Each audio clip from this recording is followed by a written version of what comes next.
Hi, and welcome to Plancorp's InspireHer interview series, where we talk to real people about their finances to debunk the long-held belief that women shouldn't talk about money while improving financial literacy for women everywhere.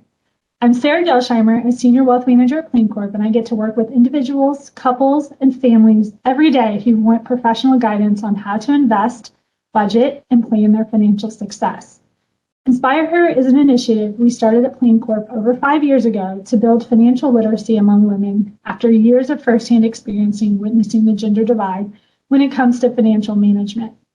Our mission is to inspire financial confidence in all women through education and impactful support. By giving women a platform to be curious, inspire, and be inspired, we hope to empower them to be more confident in their financial lives. So welcome to InspireHer's interview series. Today's guest is Molly Lazzara. She is a REVA-trained moderator and has been moderating qualitative research for 12 years. Her experience includes 7 years with Sterling Rice Group, moderating research for large consumer companies such as PepsiCo, ConAgra, Schwann's Food Company, Sara Lee, and Ocean Spray. Other client industries include B2B enterprise, consumer durables, healthcare, and international projects. For the past 5 years, Molly has focused on moderating for both clients and agencies alike. Her experience continues with CPG clients like Ocean Spray, General Mills, and beyond, but expands into smaller startups as well. While recent research has been online, her experience includes in-home, shop-alongs, online journaling, longitudinal studies, and more. Topics include exploratory research, concept testing, packaging, and product, as well as custom projects like consumer immersions for company and board members. So Molly, thank you for joining us today. That is quite a bio. You've done some amazing things. So tell us a little bit more about yourself and your business that you're running. Yeah, thank you for having me. So my business really is focused on the insights. And a lot of times clients use these insights to help build their strategy. In addition, some of the insight work also informs fun things like packaging and more creative executions for brands and products. That's great. Were you guys, or were you pretty impacted over the events of last year? How was business? Great question.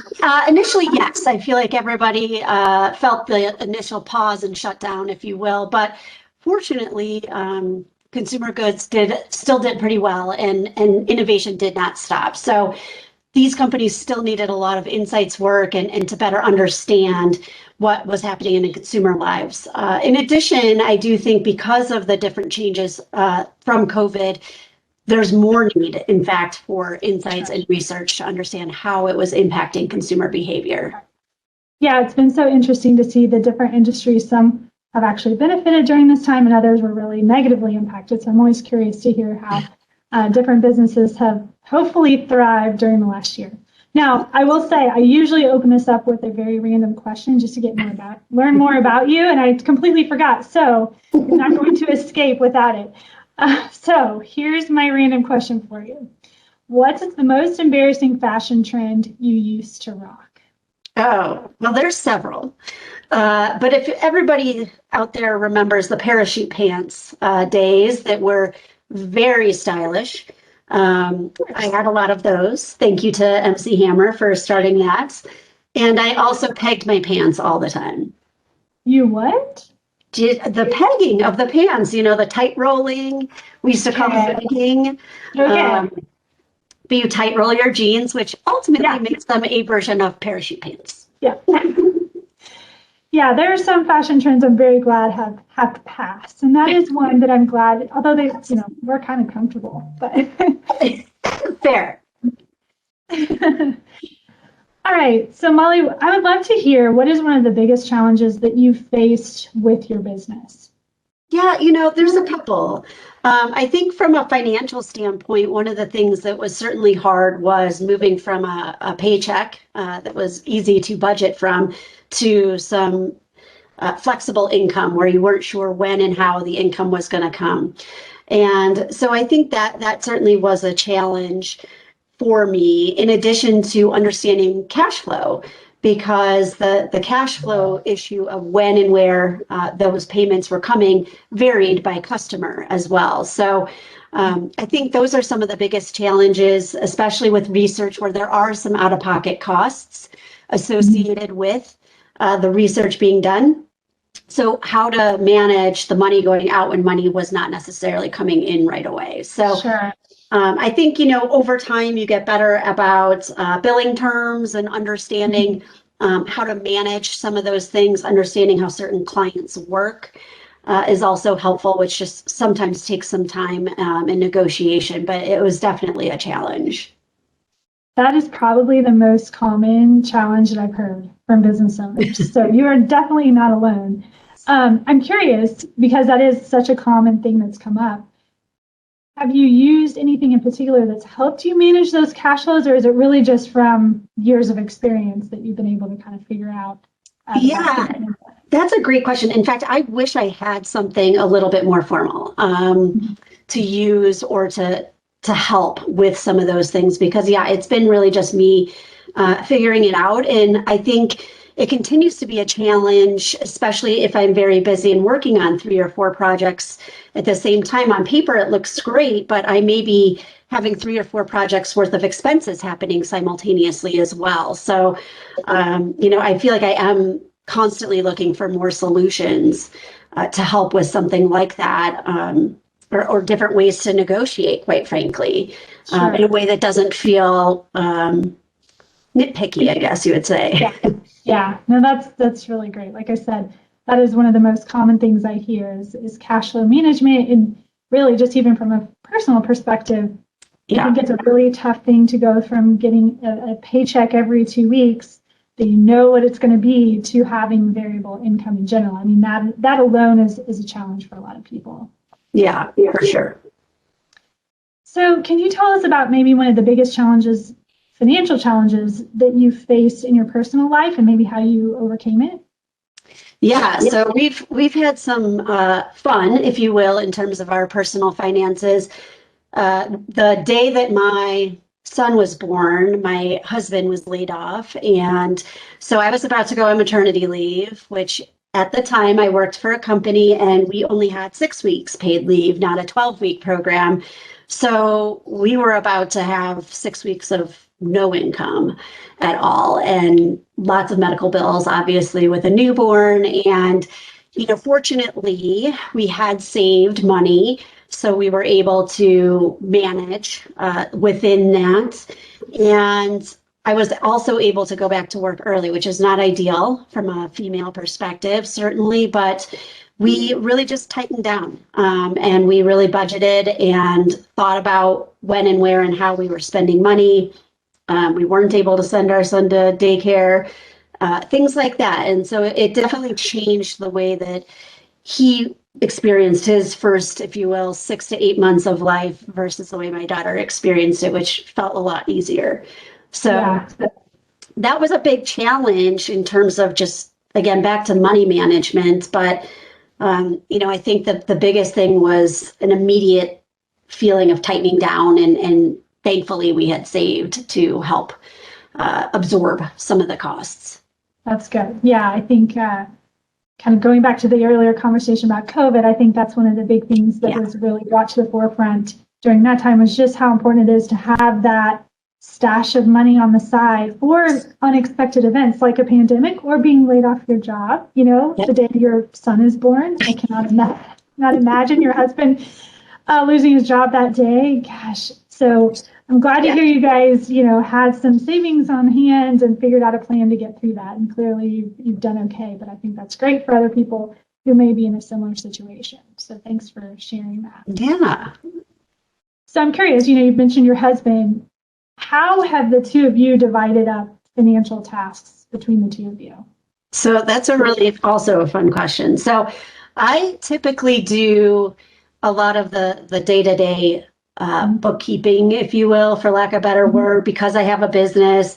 I already have a QuickBooks account set up, and so I'm sort of already within the bank system, if you will, having to manage that from business end. So I also do the personal side, but he really does all of the complicated stuff. So it feels somewhat typical from a gender role where he does the mortgage or the big banking, or when we have to call the bank, he's the one who will oftentimes do that type of work.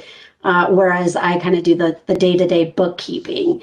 So it's interesting in that we almost do have a gender role expectation within our marriage. And I don't know why that started or how that started. It just was something that naturally happened.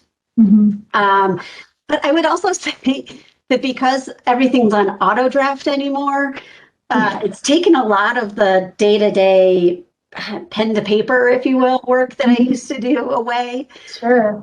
So it kind of takes away some of the accountability also, and unless you really are diving in every month on every bill that you have. Right, right. Yeah, I'm in the same boat in terms of I've switched everything to auto pay because it's one less thing to worry about. But you are exactly right. I'm never looking at the actual bill or, seeing the ridiculous fees that they just tack onto it without any reason. So I used to call about those kinds of things, and when it's on auto pay, that is definitely a negative of the auto pay. But it certainly, from a time perspective, is much more efficient. But the way you and your husband have delegated roles that is also very common. I see that a lot. The wife is oftentimes doing the bill paying and things like that, and then the husband's dealing with the bigger things, as you will. So I'm curious to know. I mean, is there anything in particular that you think would make you feel more comfortable doing some of those things, or do you feel like if God forbid something happened to your husband, do you feel like you'd be able to take over some of those things, or what would help you take on that role more if you had to? Yeah, that's a good question too. I think, yes, I mean, I would have to, obviously, should, God forbid, something happen to him. But I think the insecurity comes almost in the role of negotiation, and a little bit of the lack of confidence of being taken advantage of. And I don't say that because I have been, but it's almost just an innate fear that I would get taken advantage of more than he would, or I wouldn't push back, and I maybe am more trusting to a scenario that's provided to me instead of challenging it. So I think that perhaps is why he takes on some of those roles, is he's willing to challenge what's presented to him more than I am. And I don't know if that's a male-female thing or if that's a personality thing, but I do feel like he's able to do a lot better negotiation than I am, especially verbally. Sure. Yeah, that's really interesting. I haven't really ever thought about it that way, but I can definitely see what you mean by that. And I'm sure it is somewhat of a gender thing and somewhat of a personality thing. I mean, I know personally in my household, I'm definitely the negotiator. My husband is more of the, whatever they say, I'm like, no, we should push back on that. That could just be my, I'm frugal, and it could be a person. That might be my personality, but yeah, I think it's probably more typical, maybe, for the male to be a better negotiator. But I'm sure, just like anything, it varies by person, by family, a lot. So you mentioned having a son and a daughter. So I'm curious. I always love hearing. I too am a mom of a son and a daughter, and I always love hearing from other parents how, if you have done anything, how have you guys, instilled good money habits in your kids? Yeah, so both of them have checking accounts with a bank called Young Americans Bank, which really does focus on kids and the way that they manage money. Helps them to, understand that the money's in there and earning a little bit of interest. And so it kind of presents things in concepts that they can understand. So we've done that, which helps. And we encourage them to save their money to buy things that they really want. So, for example, my daughter is 10 and she's already into shoes. And she saved her money and really wanted to buy, what I consider an expensive pair of shoes for a 10-year-old at $70. And, we let her buy them because she had saved her money and worked to save the money. And so there are things like that. Certainly when they get, $1 here, $5 from grandma and grandpa or something, we encourage them not to immediately spend it, to think about what they want to spend it on. So, there are little things like that. And then I would say what's what's also funny is we don't get into the money game, as I call it, with, friends, or she gets this much, their tooth fairy brings them this much money. And, I think Yeah. sometimes when things are given so easily, like that, they don't recognize the value of the dollar. So our tooth fairy, for example, gives foreign currency. So my son just lost a tooth and he got €5. And so it's kind of cool for them, but then it also helps them learn that currency is different around the world. So when we talked about how the euro, what it's worth, we looked it up. So it kind of gave us another avenue to talk about money on a more global scale, but it also keeps them away from comparing with their friends what their tooth fairy gets. That is genius. I have never heard that before. That is such a great idea. I love that. Wow, that's fantastic. I mean, I'm so curious. So how old's your son? You said your daughter's 10. 6. Your son is 6? Yep. So they're at, really prime ages to start these money conversations. So it sounds like you guys have done an amazing job already getting them set up with bank accounts and having them start learning the value of a dollar early. I commend you guys for that. That's amazing. So, and I'm sure, I'm assuming that the shoes your daughter was able to buy maybe were more valuable to her. She probably took better care of them maybe than she would have if mom and dad bought them for her. So I'm assuming you can answer that question. Yes. Yes. I would agree. It's one of those things where each of them gets a pair of shoes, and my son could care less. That's great. My daughter wants multiple pairs, so she's gotta earn it. I think that's fantastic.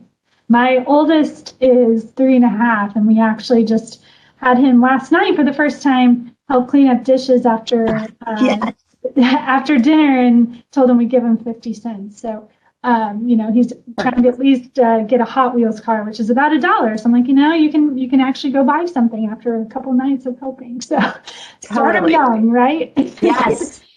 Good. So I'm curious, what is a piece of money advice you wish you had known or had implemented sooner? That's a really good question. I think I wish I had been more aggressive is maybe not the right word, but a little bit more risky when I was young and willing to, take some chances with investments.